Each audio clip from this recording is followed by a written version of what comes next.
بسم اللہ الرحمن الرحیم۔ ناظرین گرامی، ہم گلستان سعدی پڑھ رہے تھے، انشاءاللہ تعالی آج ہم اس کا دوسرا درس پڑھیں گے۔ حضرت شیخ سعدی بہار کا ایک منظر پیش کر رہے ہیں اس متن میں۔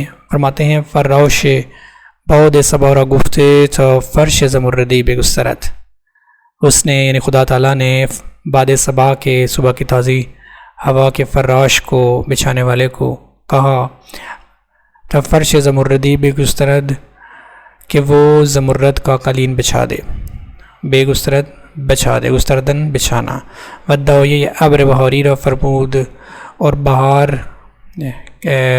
کے بادل کی دائے کو اس نے کہا، فرمودے اس نے کہا، فرمایا، حکم دیا تا بنات نبات در مہد زمین بے پرورت، تاکہ گل بوٹوں کی بیٹیوں کو، بچیوں کو در مہد زمین کے پنگھوڑے میں، در مہد زمین کے پنگھوڑے میں بے پرورت پالے۔ درختان رو بے خلعت نوروزی کبو یہ سبز ورگ در برگفتے۔ درختان خلعت نوروزی کے بدلے ابو یہ سبز ورگ، سبز رنگ کے جو چادر ہیں در برگرفتے وہ اوڑے ہوئے ہیں۔ بہار کا ایک منظر ہے جس میں درختوں نے سبز رنگ کے پتے اپنے اوپر اوڑھ لیے ہیں، سبز رنگ کے پتے نکلنے شروع ہو گئے ہیں۔ ان کا اس کا نوروز کا ایرانی سال کا پہلا مہینہ ہے جو کہ بہار میں آتا ہے، اس کے بارے میں حضرت شیخ سعدی شیرازی اپنے اس پیراگراف میں تشریح فرما رہے ہیں اور بتا رہے ہیں، اس منظر کو منظر کشی کر رہے ہیں۔ و اطفال شوق رو بے قدوم موسم ربی کلاه شکوف برسر نہودے، اور شاخ کے بیٹوں نے بے قدوم موسم ربی موسم ربی کے آمد پر کلاه شکوف، شکوفوں کی ٹوپیاں، کومپلوں کی ٹوپیاں برسر نہادے اپنے سر پر رکھ لی ہیں۔ یعنی ایک منظر پیش کریں جس میں نئے نئے پھول نکل رہے ہیں، کومپلیں نکل رہی ہیں، اور انہوں نے شکوفے ان کے نکل رہے ہیں، اور ایک بہار کا منظر پیش کر رہے ہیں۔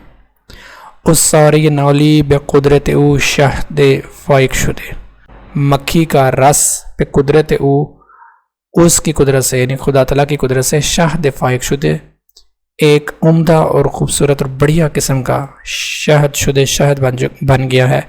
و تخم خرمائی، اور کھجور کے جو چھوارے ہوتے ہیں اس کی گٹھلیاں، تخم گٹھلیاں بے تربیتش، اس کے پالنے پر، اس کی پرورش پر کرنے پر نخل بوسک گش سے ایک تناور درخت کی شکل اختیار کر گئے ہیں۔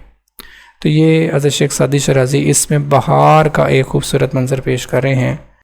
سرسبز پتے نکلتے ہیں، نئے نئے پھل نکلتے ہیں، اور جو شہد ہوتا ہے، مکھیاں شہد کا رس انہی درختوں سے، انہی خوبصورت پھولوں سے چوستی ہیں اور پھر شہد بناتی ہیں۔ پھر فرماتے ہیں ابرو بادو مہو خورشید و فلک در کارند، ابرو بادو مہو خورشید و فلک در کارند، تا تو نانی به کف آری و به غفلت نخوری، همه از بهر تو سرگشته و فرمان بردار، شرط انصاف نباشد کہ تو فرمان نبری۔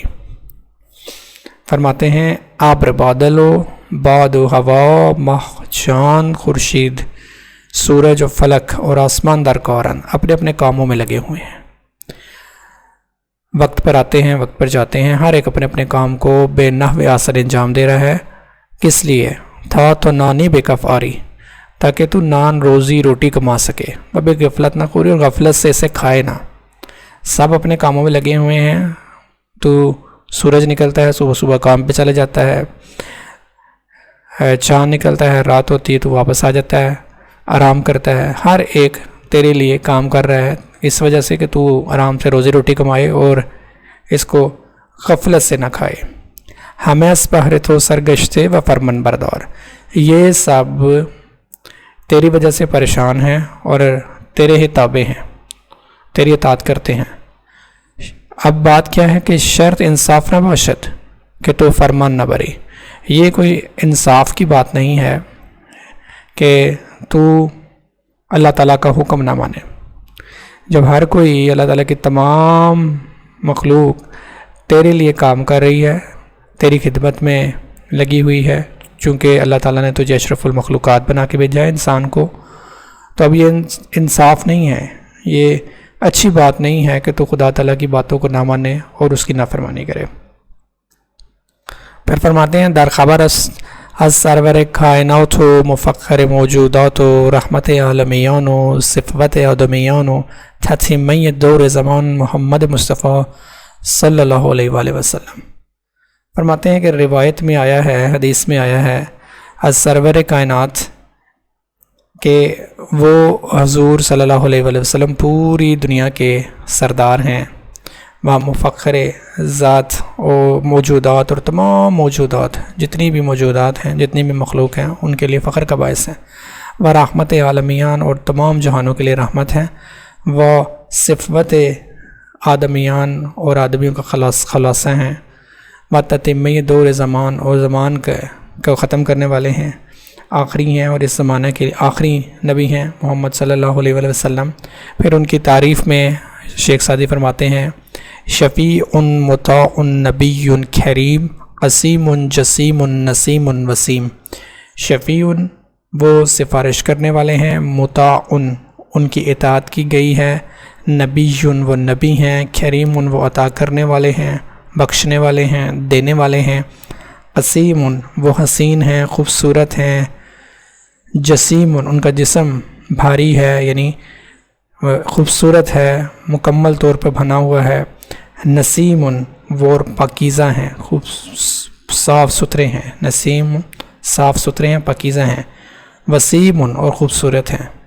تو یہ حضرت محمد صلی اللہ علیہ وآلہ وسلم کی تعریف میں حضرت شیخ سعدی شیرازی نے خوبصورت شعر جو کہ عربی زبان میں ہیں وہ آپ نے کہے ہیں۔ تو انشاءاللہ تعالی ہم آنے والے درس میں مزید اس کو آگے پڑھیں گے۔ اگر آپ کو کوئی سوال ہو تو آپ ضرور کامنٹ سیکشن میں پوچھیے گا۔ شکریہ۔